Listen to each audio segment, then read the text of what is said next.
오늘은 세 가지 은혜, 이런 제목으로 하나님의 은혜를 나누고자 합니다. 어떤 선교사님께서 언젠가 두만강 접경에서 탈북한 분들을 도와주고 있었습니다. 탈북자들 중에서 일부가 예수님을 영접하고, 예수님 영접한 다음에 거기 머무르지 않고 예수님을 전하고 싶어서 다시 북쪽으로 돌아가서 예수님을 전하다가 잡혀서 체포돼서 거기서 순교하신 분들이 많이 있었습니다. 그 순교하신 분들 중에서 편지를 이 선교사님에게 보내오셨는데, 그 편지 한 통에 다음과 같은 부분이 있었다고 합니다. 주림배를 움켜쥐고 한 끼 식량을 얻으러 왔다가 우리는 예수를 알고 영생을 얻어 돌아갑니다.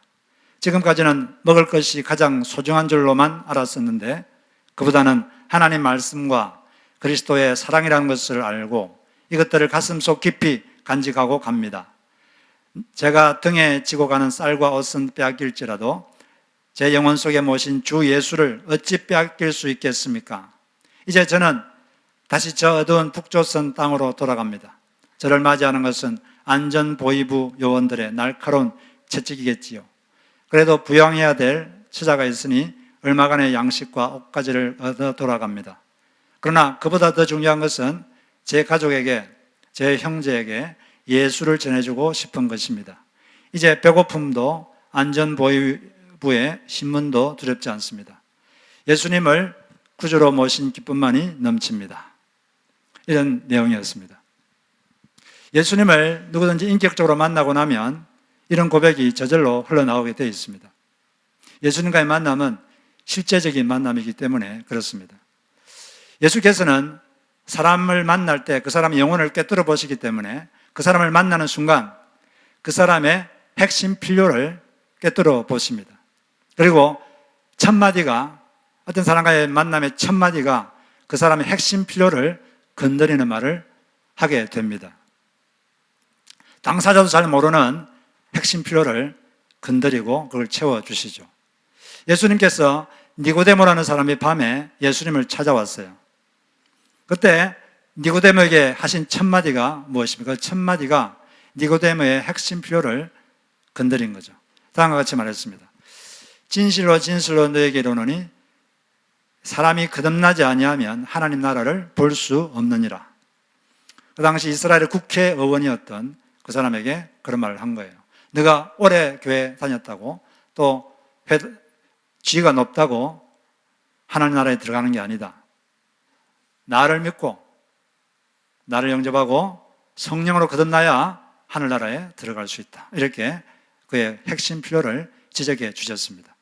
그 다음에 온갖 산전수전 어려움을 겪고 인생의 목마름 중에 있었던 사마리아 여인을 만났을 때는 다음과 같이 한마디를 하셨죠. 너가 나에게 구하면 내가 너에게 생수를 줄 것이다. 영혼의 깊은 목마름은 다른 데서 채울 수 없고, 나 예수가 메시아임을 믿고 나와 교제하면 너가 인생의 목마름을 채우는 생수를 얻을 수 있다. 이렇게 말씀하신 거죠. 예수님께서는 어떤 사람 만났을 때 첫마디를 통해서 그 사람의 핵심 필요를 채워줍니다.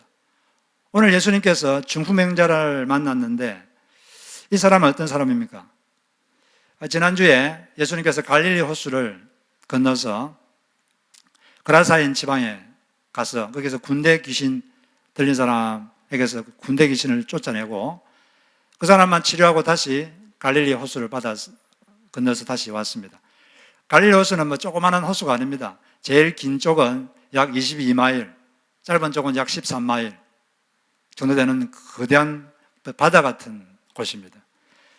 다시 건너와서 예수님의 사역 본부인 가버나움이라는 도시에 거기에 오셨어요. 거기 오니까 군중들이 막 운집했습니다. 근데 그 근처에 어떤 중풍병자가 한 명 살고 계셨는데 그분은 온몸이 이렇게 마비가 되셨어요. 운신을 못합니다. 그래서 친구 4사람이 그 친구를 들것에 싣고 예수님께 가면 나갈 수 있다. 들것에 싣고 왔어요. 왔는데 너무 군중이 많아서 예수님께 접근을 못합니다. 이분들은 회의를 했죠. 이렇게 하자. 그래서 이 이스라엘 집은 지붕이 팽팽합니다. 그리고 계단, 옆에 있는 계단을 통해서 올라가게 되어 있는데, 지붕이 이제 나무와 흙과 집으로 되어 있기 때문에 지붕을 뚫었습니다.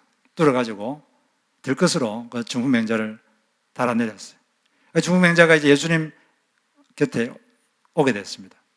그때 예수님께서 그 중풍맹자를 보고 하신 첫 마디가 무엇입니까? 작은 자야, 안심하라. 내 죄사함을 받았느니라. 이게 첫 마디입니다. 이 첫 마디 속에 주님께서 인간에게 베푸시는 세 가지 은혜가 담겨 있습니다. 오늘 예수님께서 인간에게 주시는 세 가지 은혜를 한번 살펴보도록 하겠습니다. 먼저 첫 번째 은혜는 작은 자야, 아들아 라고 불러주시는 은혜를 주십니다. 그래서 우리는 기쁘게 순종하고 철저히 의지하는 하나님의 아들, 딸들이 되어야 되는 거죠. 주님께서 그 중풍맹자를 보고 첫 번째 말이 작은 자야 이렇게 말했는데, 이 말은 헬라어로 테크논 이런 말인데, 이 말은 우리가 보통 쓰는 아들, 영어로 하면 son 그런 말입니다. 보통 이게 son 이렇게 번역하는데 여기서는 작은 자야 이렇게 번역이 되어 있는데, 이거는 이제 혈통적으로 아버지가 자기 자식에게 부른 말이죠. 혈통적으로. 근데 자기 혈통적으로 자식이 아닌 사람에게도 아들아 이렇게 부를 때가 있습니다. 그럴 때는 상대방을 아주 친밀하게 아주 사랑스러운 마음으로 부를 때 이런 말을 써요. 대표적으로 이 말을 자주 쓴 사람이 바울인데, 바울이 디모데를 부를 때 이 단어를 썼습니다. 아들아. 고린도전서 4장 17절에 보면 내가 주 안에서 내 사랑하고 신실한 아들 디모데를 너희에게 보내었노라. 그때 문제가 많았던 고린도 교회의 문제를 해결하기 위해서 아들같이 느꼈던 이 디모데를 거기에 파송한다는 말이죠. 그리고 또 빌립보서 2장 22절에 보면 모든 사람들이 오직 자기 일에만 관심을 갖고 우리 주 예수 그리스도 일에는 관심이 없습니다. 그러나 디모데의 인품은 여러분이 잘 알고 있습니다. 그는 자식이 아버지에게 하듯이 복음을 위하여 나와 함께 봉사하였습니다. 이렇게 디모데에 대해서 말하고 있어요. 그리고 디모데후서 2장 1절에는 바울이 내 아들아 이렇게 디모데를 부르고 있습니다. 이 말은 아주 깊은 애정을 가지고 상대방을 부를 때 그렇게 부르는 거예요. 이 중풍맹자는 예수님의 자식이 아닙니다. 혈통적 자식이 아니죠. 그리고 이 사람, 이 중풍맹자는 어린애가 아니에요. 성인입니다. 그런데 이 사람에게 아들아 이렇게 불렀어요. 깊은 애정이 있다는 거죠. 예수님께 철저히 의지해서 나온 이 사람에게 주님께서는 깊은 애정을 가지고 이렇게 부르신 겁니다. 우리가 예수님을 의지하고 주님께 나가면 주님께서 이렇게 우리 각자에게 아들아, 딸아 이렇게 불러줄 줄로 믿습니다. 우리가 이런 테크논의 자세로 하나님께 나가야 돼요. 어떤 자세인가? 간단하게 요약하면 기쁘게 하나님께 순종하고 철저히 의지하는 자세. Fully dependent on the Lord in glad submission. 이런 자세를 가지고 주님께 나갈 때 주님께서는 사랑스러운 마음, 아주 그분을 이렇게 사랑스럽게 아들아, 딸아 이렇게 우리에게 불러주시는 것입니다. 주님께서는 예수를 믿는 사람들 다 자기 자식으로 삼는데, 여러분들도 자식 중에도 보면 기쁨을 주는 자식이 있고 좀 근심을 주는 자식도 있습니다. 주님께도 그런 것 같아요. 주님도 근심을 주는 자식이 있다는 것을 우리가 성경에 보면 알 수가 있어요. 에베소서 4장 30절에 보면 이런 말씀이 있죠. 하나님의 성령을 근심하게 하지 말라. 그 안에서 너희가 구원의 날까지 인치심을 받았느니라. 예수를 믿는 사람에게는 성령께서 마치 도당처럼 이렇게 우리 소유권을 표시하기 위해서 들어와 계시는데, 이 성령님을 근심하게 하는 사람들이 있다는 거죠. 부모들은 다 자식을 다 사랑하죠. 그렇지만 더 이렇게 사랑하고 덜 애정이 가는 그런 자식이 있습니다. 마찬가지로 우리도 하나님께서 우리를 볼 때 기쁜 마음으로 아들아, 딸아 이렇게 부르는 우리가 돼야 되겠습니다. 안 그러고 아들아, 딸아 이렇게 부르는 대상이 돼서는 안 될 줄로 믿습니다. 우리가 그런 사람이 되려면 먼저 우리 입부터 바꿔야 돼요. 입부터 우리 여러분 자주 하나님께 이렇게 고백하십시오. 하나님 아버지, 저는 당신께 기쁘게 순종합니다. 당신께 철저히 의지합니다. 이렇게 입부터 바꾸십시오. 입부터 바꾸면 마음과 행동이 더 쉽게 바뀝니다. 이게 마음과 행동을 바꾸는 출발점이 되는 거죠. 한번 우리가 따라해 보겠습니다. 아버지 하나님, 저는 당신께 기쁘게 순종합니다. 당신께 철저히 의지합니다. 네, 기쁘게 순종한다 이 말은 쉬운 말로 고집부리지 않고 고분고분하겠습니다. 그런 뜻이죠. 이처럼 하나님 앞에 이런 자세로 가면 하나님께서 바울이 디모데에게 한 것처럼 그렇게 대하는 겁니다. 바울은 디모데가 어떻게 힘든 일이 있으면 디모데를 거기 보냈어요. 믿을 수 있으니까. 우리도 이처럼 하나님 앞에 기쁘게 순종하고 철저히 의지할 때 어떤 어려운 일이 있으면 너가 가서 이 일을 좀 해줄 수 없겠느냐? 너 원더풀 철치 가서 그 교회를 좀 섬길 수 없겠느냐? 이런 식으로 우리를 사용할 줄로 믿습니다. 우리는 더욱더 주님께 사랑받는 아들, 딸들이 될 수 있도록 주님께 철저히 의지하고 또 기쁘게 순종하는 우리가 되어야 되겠습니다. 그 다음 주님은 어떤 은혜를 주시느냐? 안심하라 이렇게 말해주시는 은혜를 주십니다. 언제 안심할 수 있느냐? 어떤 상황에서도 주님이 곁에 계신다는 믿음이 안심을 줍니다. 그런 믿음을 안심하고 우리는 주님이 맡기신 일에 집중하는 거죠. 중보행자가 그 예수님께 도달하기까지 상당히 쉽지 않았어요. 예수님 곁에 가기까지 아주 힘들었습니다. 그런데 지금 기회를 놓치면 다시는 예수를 못 만날 수도 있어요. 그리고 예수님은 자기를 고칠 수 있다. 이런 믿음이 있었습니다. 강한 믿음이 있었죠. 그 믿음은 장애물에도 불구하고 포기하지 않고 끝까지 가도록 했습니다.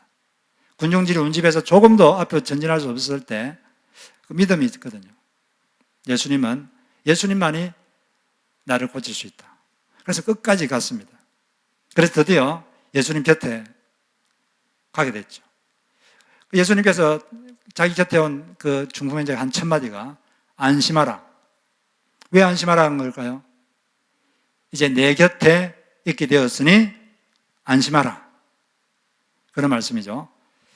하나님의 자녀가 어떤 상황에서 안심할 수 있는 이유는 하나님께서 항상 우리 곁에 계시기 때문입니다. 그 믿음이 안심을 주는 겁니다. 우리는 고난의 이유를 알면 어느 정도 안심할 수 있어요. 그럼에도 불구하고 어떤 현장에서 어려움을 닥치면 또 마음이 불안해지는 게 사람의 마음입니다. 우리 마음 속에는 주님께서 언제나 곁에 계신다 이런 마음이 있을 때 그 믿음만이 사람을 안심을 줄 수가 있는 것입니다. 주님께서 이 안심하라 이 말을 신약 성경에서 한 번 더 또 쓴 적이 있어요. 사도행전 23장 11절에 같은 말을 썼습니다. 바울이 3차 전도 여행을 마치고 예루살렘에 도착했어요. 성전에 있는데 유대인들이 몰려가지고 이 바울이 성전과 율법을 모독하고 예수를 전한다고 바울을 붙잡아가지고 집단 구타를 했습니다. 거의 죽을 지경이 됐어요. 그때 로마 백부장이 군대를 이끌고 와가지고 겨우 구출했습니다. 그래서 이 바울을 로마군 진영에 뒀어요. 그런데 그날 밤에 주님께서 갑자기 나타났어요. 나타나가지고 다음과 같이 바울에게 말씀하셨습니다. 그날 밤에 주께서 그의 곁에 서서 이르시되 담대하라. 너가 예루살렘에서 나의 일을 증언한 것 같이 로마에서도 증언하여야 하리라. 이 담대하라 이 말이 사라세이 이런 헬라어인데 아까 안심하라 이거 똑같은 단어입니다. 번역이 좀 다르게 되어 있는데 왜 안심하라 그랬을까요? 왜 담대하라? 주님께서 곁에 있으니까 담대하라는 거죠. 너가 어떤 현장에 있든지 내가 너의 곁에 있다. 그러므로 담대하라. 이렇게 말씀하셨습니다. 그렇게 말한 다음에 예수님께서 뭐라고 하셨죠? 너가 예루살렘에서 나의 일을 증언한 것 같이 로마에서도 나를 증언하여라 할 것이다. 주님께서는 사람을 안심시킨 다음에 그냥 편안히 쉬어라 이게 아니라 사명을 말씀해 주셨어요. 너가 무슨 일을 해야 되는지 그걸 말씀해 주셨습니다. 우리는 주님께서 우리 곁에 계시다 이런 믿음을 가지고 안심한 다음에는 하나님께서 우리에게 맡기신 일 여기에 집중해야 되는 겁니다. 자기의 안일에 너무 신경 쓰지 말고 주님께서 나에게 어떤 일을 맡겼는가 여기에 집중하는 것이 참 신자의 태도인 것입니다. 실제로 예수님께서 이렇게 말한 다음에 그 다음 날 바로 40명 되는 유대인이 내가 바울을 죽이기 전까지는 먹지도 않고 마시지도 않겠다 이런 테러 집단이 형성됐어요. 그런데도 주님께서는 놀라운 방법으로 바울을 보호하셔서 죽지 않게 했습니다. 그리고 그 다음에 로마로 배를 타고 가는데 엄청난 폭풍우가 쳐서 배는 파괴됐는데 또 바울은 살게 하셨습니다. 그래서 로마에서 예수를 증언하게 하신 거죠. 우리가 할 일을 다 하기 전까지는 절대 죽지 않습니다. 그리고 상하게 할 수가 없는 것입니다. 그러므로 참 신자는 역경 속에서도 더 주님께 가까이 갑니다. 주님의 일을 더 가까이 하는 것입니다. 주님께서도 십자가에서 못 박혔을 때 하나님 어찌하여 저를 버리셨습니까? 이렇게 버림받는 느낌이 들 때에도 더 하나님께 가까이 가고 그 십자가를 지는 자기 사명을 끝까지 완수한 거죠. 우리는 주님께서 늘 우리 곁에 계시다 이 믿음으로 안심을 하고 우리에게 주어진 그 맡은 일을 집중을 해야 되는 것이죠. 주님께서 우리 곁에 늘 계시기 때문에 우리도 알지 못하는 사이에 주님께서는 우리에게 은혜를 베푸고 계십니다. 권오성이라는 대학 교수님이 1990년대 초에 한 40 정도 됐을 때 자기가 출석하던 교회에서 교인 수련회를 가게 됐어요. 수련회를 가게 됐는데 거기서 팀장을 맡게 됐습니다. 그 교회에서는 수련회가 끝나면은 간증 시간을 갖게 됩니다. 자기도 간증을 해야 되는데 팀장으로. 근데 가만히 생각해 보니까 자기는 간증할 게 없어요. 은혜 받은 게 없다고 생각이 되었습니다. 은혜를 받은 게 있어야 뭐 간증을 할 텐데 자기는 아무리 생각해도 자기는 은혜를 받은 게 없는 것 같아요. 은혜란 것은 공짜로 받는 것인데 자기는 인생에는 공짜가 없다 이런 생각이 들었고 지금까지 자기 삶에서 일어났던 좋은 일들은 다 자신의 노력에 대한 보상이다 이렇게 생각했고 또 그 보상도 충분히 받지 못했다 이런 생각이 가득했었기 때문에 은혜 받은 게 없다 이런 생각이 가득 차 있었어요. 그렇지만 은혜를 받아야 자기가 간증을 하잖아요. 또 팀장인데. 그래서 수련회 첫날부터 하나님께 하나님 은혜를 받게 해주십시오 이렇게 간절히 기도를 했습니다. 저도 간증할 수 있도록 좀 은혜를 주십시오. 그런데 아무리 기도해도 하나님은 묵묵부답입니다. 3일째 이제 새벽 기도 시간이 됐는데 기도한다고 앉아 있는데 갑자기 어떤 소리가 갑자기 들렸어요. 평생 듣지 못한 아주 신비로운 경험이었습니다. 뭐? 은혜 받은 것이 없다고? 하나님의 음성이었죠. 너가 태어나서 지금까지 살아온 것이 모두 은혜인데 은혜 받은 것이 전혀 없다고? 이런 하나님의 음성이 확 들렸어요. 가만히 생각해 보니까 40년 동안 살아왔던 게 다 하나님의 은혜였습니다. 그걸 깨닫고 이 사람이 그때부터 삶이 아주 확 바뀌었어요. 이분은 나중에 서울법대 교수님도 되시고 공정거래위원장도 되시고 그래서 교회도 잘 섬기고 사회를 잘 섬겼는데 하나님께서 우리 곁에 계시기 때문에 우리도 모르는 사이에 은혜를 베풀고 계십니다. 우리가 모를 뿐이죠. 그러므로 그분을 생각하고 그런 믿음을 가지고 안심하시고 하나님께서 여러분에게 맡기신 일 거기에 집중하시기 바랍니다. 그리고 마지막으로 주님께서 우리에게 주시는 은혜는 뭐냐면은 믿는 자에게 내 죄 사함을 받았느니라 이렇게 말해주시는 은혜를 주십니다. 그 주님께 우리는 보이는 믿음을 보여드려야 되죠. 예수님께서 그 중풍병자에게 안심하라 이렇게 말씀하신 근본 이유는 그의 죄를 용서해 주셨기 때문입니다. 그런데 왜 주님께서는 이 병 고치러 온 이 사람에게 첫마디가 왜 죄 사함을 받았느냐 이런 말을 하셨을까요? 네 병이 나았다, 네 자리를 들고 가라 이런 식으로 말하면 좋을 텐데 왜 이런 말씀하셨냐면 주님께서는 그 사람의 핵심 필요가 죄 용서 받는 것이다 이걸 알았기 때문입니다. 일반적으로 그 당시 사람들은 무슨 병이나 재난이 오면은 이건 내 죄 때문이다 이런 생각이 많았어요. 그렇기 때문에 이 사람 속에는 추측하기를 그 사람 속에 죄책감이 많았던 것 같습니다. 뭔가 자기가 알고 있는 어떤 죄, 그것 때문에 내가 이런 병이 들었나 이런 생각이 아마 많았던 것 같아요. 갑자기 이렇게 마비됐기 때문에. 그래서 그걸 알기 때문에 주님께서는 첫 마디가 너의 죄사함을 받았느니라 이렇게 말한 거예요. 그리고 또 이렇게 말씀하신 이유는 그 사람의 죄는, 이 사람의 병, 이 중풍병은 그 사람의 죄와 연관이 있기 때문에 그렇게 말씀을 하신 것입니다. 죄사함을 받았다 이 말과 내 자리를 들고 가라 이 말이 같은 맥락에서 다루고 있기 때문에 이 사람의 질병과 죄는 연관이 있다는 것을 우리가 알 수가 있어요. 그런데 모든 병이 죄 때문에 오는 것은 아닙니다. 그렇지만 어떤 경우는 그럴 수 있습니다. 사람이 병에 걸리는 이유는 다양합니다. 어떤 경우는 자연적인 이유 때문에 병에 걸리죠. 건강관리를 잘못해서 병에 걸릴 수가 있어요. 하나님은 사람의 몸을 만들 때 어떤 원리와 법칙을 가지고 만들었습니다. 그런데 건강을 해치는 식으로, 건강을 해치는 원리를 어기면 몸이 자꾸 약해지죠. 사람은 좋은 음식을 적당히 먹어야 돼요. 좋다고 너무 많이 먹어도 안 좋습니다. 적당히 먹어야 되고 또 적당한 휴식이 필요합니다. 적당히 쉬어야 돼요. 그리고 사람은 다 스트레스를 받는데 이걸 적절히 잘 해소를 할 줄 알아야 돼요. 안 그러면 몸이 병이 듭니다.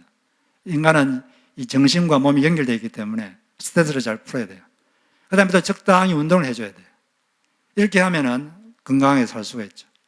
그런데 아무리 건강관리를 잘해도 병이 들 수가 있습니다.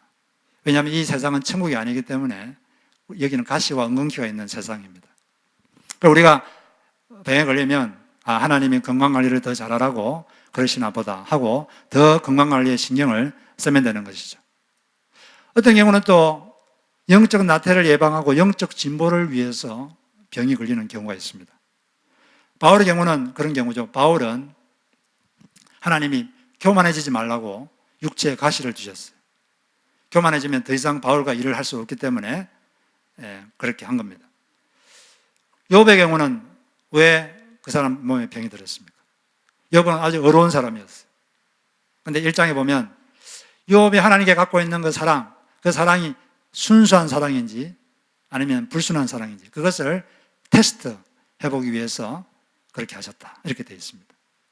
또 어떤 경우는 악한 귀신이 들리면 또 병이 들 수가 있어요. 그런 경우는 귀신을 쫓아내야 병이 낫습니다. 어떤 경우는 하나님의 일을 드러내기 위해서 요한복음 9장에 보면 시각장애인이 있었는데 이건 하나님의 일을 드러내기 위해서 그런 것이다. 하나님의 치유의 능력의 영광을 드러내기 위해서 그렇게 한 거죠.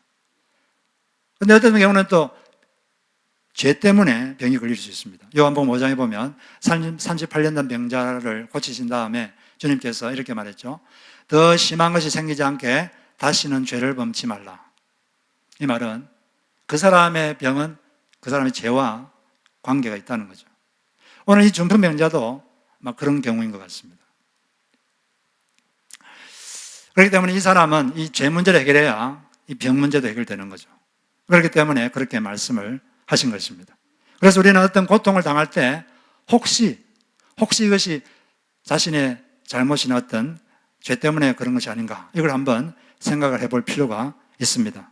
어떤 종류의 고통이 와도 혹시 그렇지 않은 자기를 성찰해 볼 필요가 있는 거죠.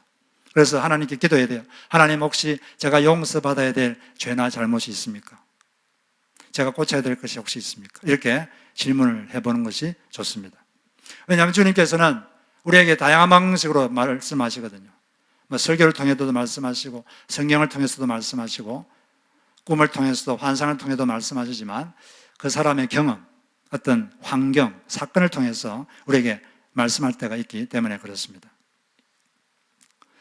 주님께서는 이 병을 고칠 때 보통 내 자리를 들고 걸어가라 또는 저 호수에 가서 씻어라 이런 식으로 하는데 여기에서는 내 죄사함을 받았느니라 이렇게 말씀하셨어요. 그런데 이 말은 상당히 하기 어려운 말이에요. 예수님은 병 고치는 것도 쉽고 죄 용서하는 것도 쉬운데 그 주변에 듣는 사람이 듣기가 힘든 말입니다. 왜냐하면 그 당시에 사람들은 아직 예수님을 하나님으로 인식을 못하고 있었어요. 예수님은 그냥 단순히 선지자 또는 좋으신 선생님 이 정도로 알고 있었기 때문에 죄를 용서하는 것은 하나님만 할 수 있는 거거든요. 그런데 예수님이 네 죄 용서를 받았다 이 말은 나는 하나님이다 그런 말이기 때문에 상당히 하기 어려운 말인데 예수님이 그런 말을 하셨어요. 실제로 서기관들이 옆에 그 말을 듣고 있다가 왜 신성 모독을 하느냐 이렇게 분노했습니다. 그럼 예수님이 이렇게 어려운 말을 하신 이유는 예수님은 사람의 죄를 용서하는 권한을 가진 하나님이시다. 이걸 사람에게 말씀하기 위한 것이고, 둘째는 그 사람의 병은 이 죄 문제를 해결해야 되기 때문에 이런 말을 하신 거죠. 사람이 죄를 지으면 두 가지 중 한 가지를 받아야 돼요. 그 두 가지가 뭘까요? 사람이 죄를 지으면 두 가지 중 한 가지를 받습니다. 벌을 받든지 용서를 받든지 둘 중에 한 가지를 받게 됩니다. 하나님은 절대로 사람이 지은 죄를 절대로 그냥 넘어가지 않습니다. 어떤 죄도 반드시 하나님은 다루십니다. 벌을 받든지 용서를 받든지 둘 중에 하나를 받아야 돼요. 그 둘 중에 어떤 걸 받는 게 더 좋을까요? 용서를 받는 게 더 좋겠죠. 벌을 받는 것보다는.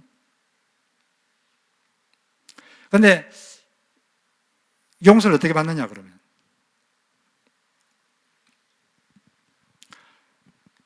신약 성서에 보면 두 가지를 해야 용서를 받습니다. 첫째는 회개를 해야 되고 둘째는 믿음이 있어야 되죠. 오늘 이 말씀에는 예수님께서 주님이 죄 용서를 선포하신 근거가 뭐냐? 여기 2절에서 우리가 그걸 볼 수 있는데 그들의 믿음을 보시고 주님께서 말씀하시기를 내 죄사함을 받았느니라. 여기 보면 죄사함과 믿음을 연결시키고 있죠. 그 사람들의 믿음 이렇게 보셨습니다. 그걸 보고 네 죄가 용서받았다 이렇게 말한 거예요. 그 죄 용서는 믿음으로 되는 겁니다. 그런데 좀 더 정확하게 말하면 이 회개와 믿음이 필요한데 먼저 회개를 해야 돼요. 누가복음 24장에 보면 예수 그리스도 이름으로 죄 사함을 얻게 하는 회개가 예루살렘에서 시작되어 모든 족속에게 전파될 것이다. 죄 사함을 얻게 하는 회개 이런 말이 있어요. 그리고 사도행전 2장에는 베드로가 이르되 너희가 회개하여 각각 예수 그리스도 이름으로 세례를 받고 죄 사함을 받으라. 회개란 것은 뭘 바꾸는 겁니다. 사고방식을 바꾸고 행동을 바꾸는 거예요. 요한계시록 2장에 보면 회개하라 이런 말이 자주 나와요. 회개하라. 회개하지 않으면 내가 너에게 가서 내 촛대를 그 자리에서 옮기리라. 촛대라는 것은 하나님의 임재를 거둬버리겠다 그런 뜻입니다. 회개를 해야 되겠죠. 회개할 게 있는 사람은. 그 다음에 2장 16절에는 회개하라. 그리하지 아니하면 내가 속히 가서 내 입에 검으로 너와 싸우리라. 회개 안 하면 하나님이 예수님이 그 사람하고 와서 싸우겠다는 거예요. 예수님하고 싸우면 되겠습니까? 안 되겠습니까? 안 되지. 절대 안 되죠. 빨리 회개할 게 있으면 빨리 회개를 해야 돼요. 그래야지 자기에게 좋습니다. 예레미야 4장에서는 예레미야는 이렇게 말하죠. 너희 묵은 땅을 갈고 가시던 뿔에 파종하지 말라. 너희 마음 가족을 베고 나 여호와께 속하라. 그리하지 않으면 너희 악행으로 말미암아 나의 분노가 불같이 일어나 사르리니 그것을 끌 자가 없으리라. 묵은 땅을 갈아엎고 너희 마음 가족을 베라는 거죠. 잘못이 있으면 빨리 회개하고 땅을 갈아엎으라는 것입니다. 안 그러면 하나님의 이 진노가 임할 수 있다는 거죠. 그래서 우리는 회개를 해야 돼요. 할 게 있으면 아무리 생각해도 할 게 없으면 할 필요가 없고 생각이 나면 빨리 하나님께 가서 자백하고 빨리 행동을 바꿔야 돼요. 그 사고방식을 빨리 바꿔야 됩니다. 그게 자기에게 좋습니다. 그 다음에 죄사함을 받으려면 믿음이 있어야 돼요. 이 중풍행자는 마음에 자기 죄에 대한 그런 뉘우침이 많았던 것 같습니다. 그리고 이 사람의 믿음이 있었어요. 2절에 보니까 그들의 믿음을 보시고 내 죄사함을 받았느니라. 신약 성서의 중요한 주제는 죄사함은 믿음으로 받는다. 이게 신약 성서의 주제입니다. 죄사함이라는 게 어렵게 된다. 그런 뜻이고 또 구원받는다. 그런 뜻인데 특히 로마서, 갈라디아서, 요한복음의 주제는 믿음으로 죄를 용서받는다. 믿음으로 어렵다함을 받는다. 믿음으로 영생을 얻는다. 이게 주제입니다. 그걸 잘 요약한 것이 갈라디아서 2장 16절인데 사람이 어렵게 되는 것은 율법의 행위로 말미암음이 아니요 오직 예수 그리스도를 믿음으로 말미암은 줄 아므로 우리도 그리스도 예수를 믿노라. 믿어야 되는 거죠. 여기서 믿음은 보이는 믿음입니다. 저의 믿음을 보시고 이렇게 말했어요. 예수님은 그들의 믿음을 들은 게 아닙니다. 제가 당신을 믿습니다 이런 말을 듣지 못했어요. 보았습니다. 그들의 믿음이 행동으로 드러난 거죠. 만약에 여러분 4살 되기 아들이 있다고 합시다. 근데 얘가 장난치다가 높은 곳에 올라갔어요.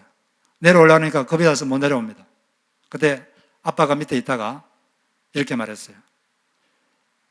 너는 너가 아빠 품으로 뛰어내리면 아빠가 받아줄 수 있다고 믿느냐? 그랬을 때 아들이 믿어요. 그러면 뛰어내려라. 아빠 품으로 뛰어내려라.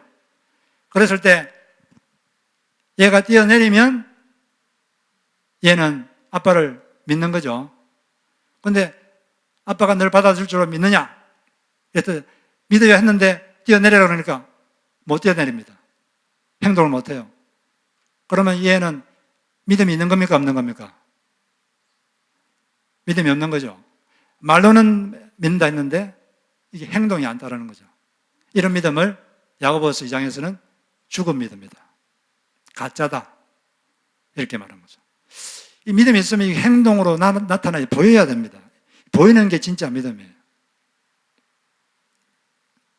이 중풍병자가 내 친구는 믿음이 있었습니다. 예수님은 내 문제를 해결할 수 있다. 그 믿음이 있었죠.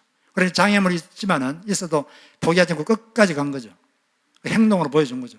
저는 당신을 믿습니다. 이걸 행동으로 보여준 겁니다. 예수님을 믿는다는 것은 예수님이 자기가 받을 벌을 십자가에서 대신 받으시고 삶의 면에 부활하신 하나님이시다. 이걸 믿는 것이고 또 둘째는 예수님은 나의 주님이시다. 주님이라 말은 주인님 또는 오너를 그걸 믿는 거죠. 예수님이 자기 주인이다. 이걸 믿으면 이게 행동으로 나타나야 돼요. 예수님이 자기 주님이다. 이걸 믿는 사람은 쉽게 말하면 어떤 식으로 이 사람 행동할까요? 아까도 말했지만 그런 사람은 주님 앞에서 고집 부리지 않고 고분고분해집니다. 그 사람이 예수를 주님으로, 주인님으로 믿는 사람이에요.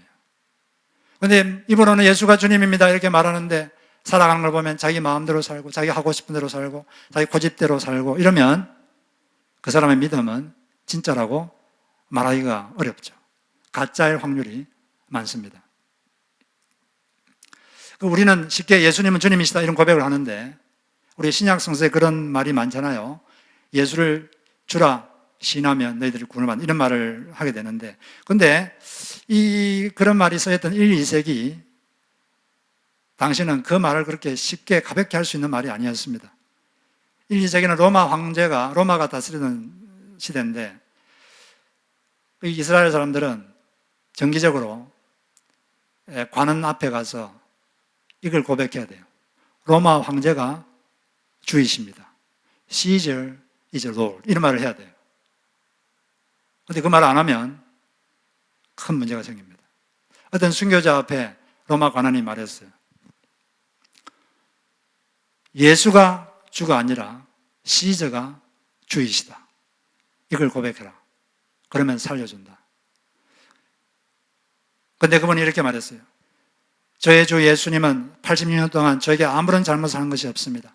그런데 제가 어떻게 저의 주, 저의 왕을 모독하겠습니까? 그렇게 하고 화형을 당했습니다. 우리가 예수님을 주님으로 믿는다면 정말 그분을 주인답게 인정해드리고 고집 부리지 않고 그분께 고분고분하게 살아가는 모습이 있어야 될 줄로 믿습니다. 우리는 기도하면 하나님이 듣는다 이걸 믿어요. 믿는다면 착실하게 기도해야 되겠죠. 기도하면 하나님이 들어주십니다. 그리고 사람이 죽은 다음에는 영원한 심판과 또 영생이 있다, 이걸 믿는다면 안 믿는 사람을 볼 때 그냥 지나칠 수가 없죠. 그 사람을 구원하기 위해서 눈물로 기도하고 수고의 땀을 흘리게 되는 게 정상입니다. 그리고 성경에서 제일 중요한 것이 사랑하는 것이다, 이걸 믿는다면 어떤 일이 생겨도 사람을 배척하고 미워하는 쪽으로 선택하지 말고 사람을 사랑하는 쪽으로 우리는 택하는 거죠. 이게 바로 행동으로 보이는 믿음인 것입니다. 이렇게 우리 믿음을 주님께 보여드려서 죄사함의 은혜를 우리가 더 깊이 누리고 하나님의 은혜를 더 깊이 체험하는 여러분 되시기를 주의 이름으로 축복합니다.